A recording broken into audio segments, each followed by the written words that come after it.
Happy Watercolor Month. Today, let's paint an expressive face while we chat about creativity.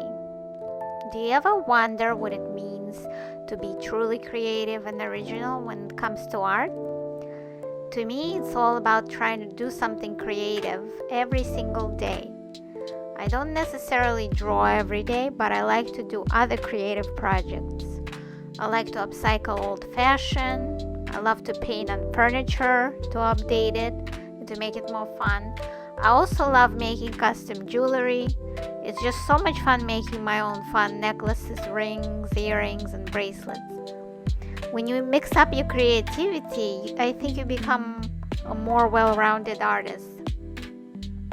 To develop your own style, all you need is lots of practice and finding what you enjoy the most, what brings you joy during your day. It's also okay to be inspired by other art and artists, even if you copy them at first, just as long as you develop your own style as a result.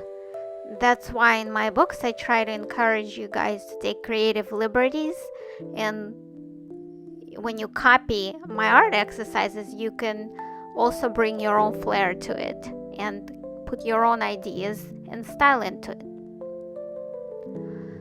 So go ahead and paint something in watercolor to celebrate July, the Watercolor Month, or do something else creative that you enjoy.